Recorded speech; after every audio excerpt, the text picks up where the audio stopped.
Welcome to our channel. Today we how to log into Phantom Wallet on Chrome, secure guide step by step clearly.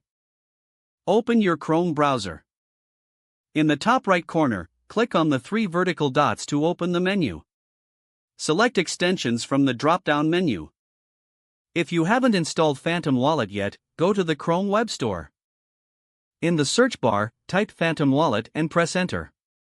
Click on the Phantom Wallet extension from the search results. Click on the Add to Chrome button. Confirm by clicking Add Extension in the pop-up window. Once installed, you will see the Phantom Wallet icon next to the address bar. Click on the Phantom Wallet icon to open it. If this is your first time using the wallet, select Get Started. Choose the option to import wallet if you already have a seed phrase. Alternatively, select Create New Wallet if you are starting fresh. If importing, enter your 12-word seed phrase carefully. Ensure there are no extra spaces or typos.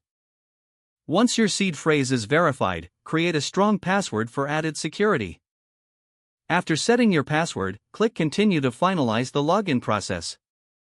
If you created a new wallet, write down your new seed phrase securely and back it up. You will now see your wallet dashboard with your available assets. Your Phantom Wallet is now fully accessible and ready for use. If the page does not load, refresh the browser or try again in a private or incognito window. Make sure you are using the correct email address, then retype it carefully to avoid small typos.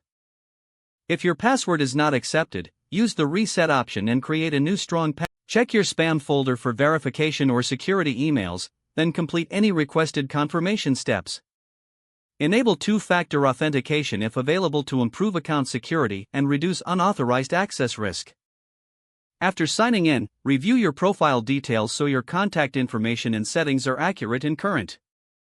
If you see an error message, note it down and try again after restarting your device and internet connection.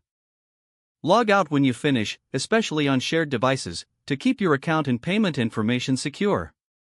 If the page does not load, refresh the browser or try again in a private or incognito window. Don't forget to like this video and subscribe to our channel for more step-by-step tech guides.